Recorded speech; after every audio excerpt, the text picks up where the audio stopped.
September 10th, 2025, an American tech company called Oracle delivers its scheduled earnings report, and by the next morning, its stock has jumped 43%. It's the biggest one-day jump for the company since 1992. The reason for the surge comes down to a single contract. $300 billion worth of computing power sold to a company called OpenAI, a company that has never turned a profit. By the closing bell, the stock surge has added roughly $100 billion to the net worth of Oracle co-founder Larry Ellison. For a few hours, Ellison passes Elon Musk to become the richest man in the world.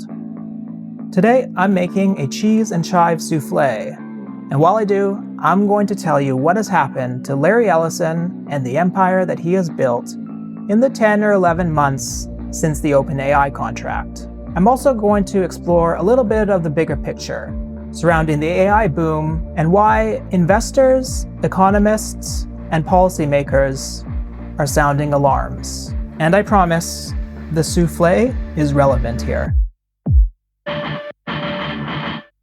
Oracle didn't start off as a sexy company. For decades, it was a pretty unglamorous but steady database company. Larry Ellison co-founded it in 1977, and he still owns roughly 40% of the company. But all that changed with the artificial intelligence industry's sudden and enormous appetite for computing power. Companies training AI models needed data centers, and they needed them from someone who could finance and build them at a scale and rate that no company had ever really considered before. Oracle stepped into that gap. The $300 billion OpenAI contract that Oracle disclosed in September was, at the time, one of the largest cloud computing agreements ever signed, and it pushed Oracle's stock to a record high of $346 a share, putting the company within reach of a $1 trillion valuation. On paper, Oracle appeared to have locked in its future, but a $300 billion promise from a company that loses billions every year is still, underneath everything, just a promise. And promises needed to be backed up by more than just speculation and a press release. Okay, and now we are going to take a quick step back and examine this whole thing that we now know as the AI bubble. Because this OpenAI contract, this wasn't an isolated deal. It sits inside a larger web of AI companies that are investing in one another, selling to one another, and financing each other's customers. Weeks after Oracle's earnings report, NVIDIA announced that it would invest up to $100 billion in OpenAI, its own biggest customer. At the time, it was reported that the cash would mostly be used to lease NVIDIA's own chips back from NVIDIA itself. Microsoft holds a 27% stake in OpenAI, worth an estimated $135 billion, while also selling OpenAI computing capacity and simultaneously competing against it. AMD went even further. According to its own filing with the SEC, it gave OpenAI the right to buy up to a tenth of AMD at a fixed price of 1 cent per share. But of course, OpenAI can't buy all that cheap stock at once.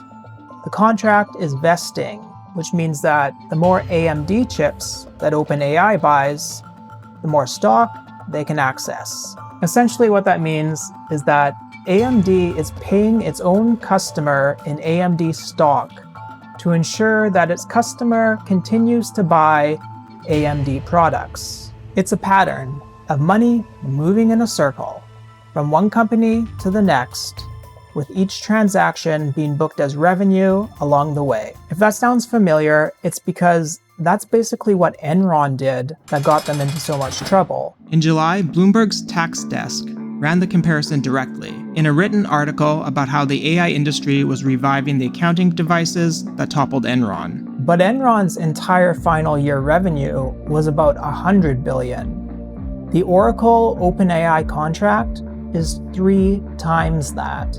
If this bubble bursts, the impact will be so much larger and so much more catastrophic than what happened after Enron collapsed. The bet behind all this circular financing has always been about, well, whoever builds the smartest AI system will get to charge whatever they want for it. American tech companies bet that intelligence would stay scarce, and scarcity is where the money's at.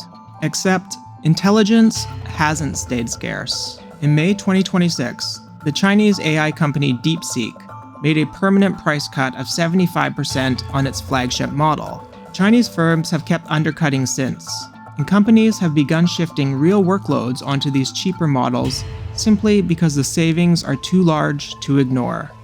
If AI capabilities keep improving, then competitors a continent away can replicate it and give it away for almost free within weeks. The whole tower of contracts and guarantees was all based on the premise that this technology would stay rare, and it hasn't.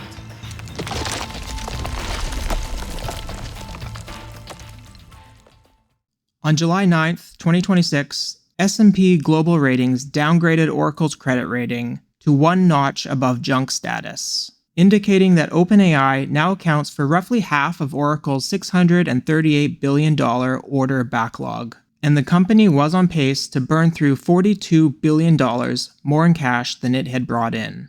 And while all this was happening, Larry Ellison was spending his paper gains somewhere else entirely. In February 2026, his son David's company, Paramount Skydance, signed a roughly $110 billion deal to acquire Warner Bros. Discovery. To get the deal done, Larry Ellison personally guaranteed $40 billion of the financing, a commitment that was backed almost entirely by his own Oracle stock. Ellison had signed a promise worth $40 billion, backed by stock that was now worth less than half its value.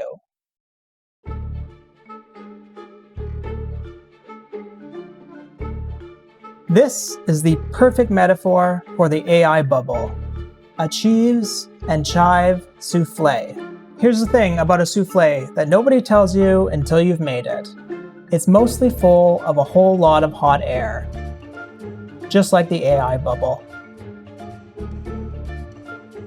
So, I don't know if there's a tidier lesson here than the one we already used in the Enron episode, but just like Enron, these tech companies and AI companies just can't seem to question themselves or the tactics they're using to justify their rise.